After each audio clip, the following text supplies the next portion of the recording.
পিন্ধাব আৰু লাগে কি এক সেকেন্ড নালাগে তো ভাত দিবলে নমস্কাৰ বন্ধু বান্ধৱীসকল স্বাগতম জনাইছোঁ মোৰ অন্য এটি মিনি ভ্লগলৈ। আজি আমি আকৌ পথাৰলৈ যাব ওলাইছোঁ। অকণমান ৰুবলৈ আছিলে, সেইখিনি ৰুবলৈ যাম বুলি ভাবিছোঁ। আৰু এতিয়া আমি গৈ পাই মায়ে কামত লাগিয়েই গ'ল কলপুলি এটা ৰুবলৈ। আৰু ইহঁত দুটাই আইতাকৰ পিছে পিছে লাগি গ'ল পূৰা কামত। দুয়োটাই মাটি এয়া হেৰি কৰি আছে কলপুলিটো ৰুই পেলাই। আৰু এয়া দেখাইছে ল'ৰাই পূৰা জখলা বগাইছেহি, উঠিছে। এইবিলাকে আৰু এনেকৈ দুষ্টামি কৰি থাকে।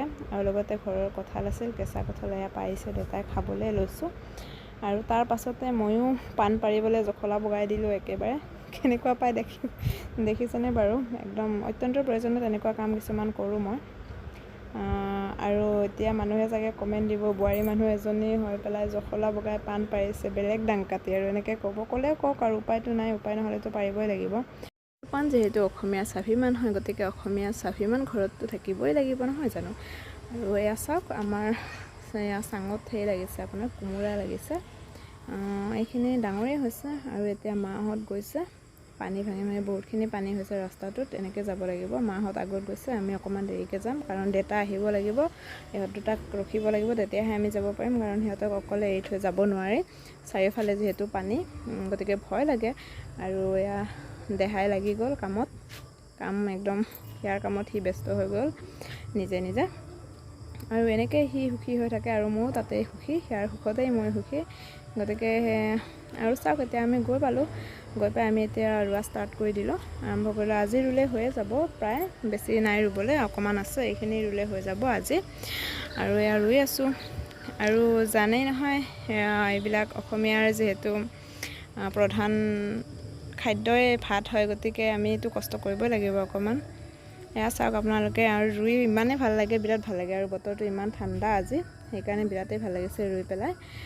আৰু এইখিনিতে কথা কওঁ, আপোনালোকে ৰোৱাবিলাকেতো জানেই, যোনবিলাকে খেতি বাতিৰ লগতে জড়িত এনি টাইম, কিমান ভাল লাগে পথাৰত গৈ। কষ্ট হয়, কিন্তু কষ্ট হ'লেও মানে বিৰাটেই সুখী অনুভৱ হয় নিজকে। আৰু এইখিনিতে কথা এটা কওঁ, আপোনালোকে মোৰ ভিডিঅ'বিলাক চাই বাৰু কেনেকুৱা পায়? যদি ভাল পায়, লাইক কমেণ্ট শ্বেয়াৰ ছাবস্ক্ৰাইব কৰিবচোন। আৰু লগতে মোক আগবাঢ়ি যাবলৈ আপোনালোকে অকণ মৰম দিব, তেতিয়াহে মই মানে উৎসাহ পাম। আৰু লগতে যদি ফেচবুকত চাই আছে, দেন মোৰ পেজটো ফ'ল' কৰি দিবলৈ নাপাহৰিব। আৰু লগতে শ্বেয়াৰো কৰি দিব। আৰু যদি আপোনালোকে ইউটিউবত চাই আছে, দেন মোৰ চেনেলটো ছাবস্ক্ৰাইব কৰি দিব, আৰু শ্বেয়াৰ কৰি দিব, কমেণ্ট কৰিব, লাইক কৰিব। তেতিয়া মানে ভাল লাগে আৰু নিজকে, বোলে আপোনালোকে ইমান মৰম দিছে। মই আকৌ তেতিয়া নতুন নতুন ভিডিঅ' দিবলৈ মানে চেষ্টা কৰিম আপোনালোকক দেখাবলৈ। আৰু এইখিনিতে কওঁ, আপোনালোকে কেনেকৈ বাৰু ল'ৰা ছোৱালীক পঢ়ায়, বিশেষকৈ এনেকুৱা বয়সৰ ল'ৰা ছোৱালীবিলাক কেনেকৈ পঢ়ায়? আমাৰ ইটো একেবাৰে পঢ়াত মানে মন নিদিয়ে, পঢ়িবলৈ দিলে ইয়াৰ বাহানা আহি যায়, ইমান বাহানা কৰে। আৰু এয়া দেখিছে, মই ক'লোঁ বোলো দেহা আজি পঢ়া অকণমান, দেখিছেনে? এয়া মোক চুলি কাটি দিবলৈ ৰেডি হৈ গ'ল মানে সি। এতিয়া এইবিলাক কৰিছে, এনেকৈ মানে সময়খিনি পাৰ কৰি দিব, পঢ়া সময়খিনি। কি যে মানে কৰিম আৰু এই ল'ৰাটোৰ লগতো। আপোনালোকে টিপছবিলাক দিবচোন কেনেকৈ পঢ়ায়। আৰু মোৰ ভিডিঅ'বিলাক চাই থকা সকললৈ অশেষ ধন্যবাদ জনাইছোঁ। আৰু এয়া কলমৌ দেখিছেনে আপোনালোকে? এইখিনি শাক খুৱাবচোন ল'ৰা ছোৱালীক, বিৰাট ভাল, স্বাস্থ্যৰ কাৰণে বিৰাটেই ভাল। শেষত ধন্যবাদ সকলোলৈকে।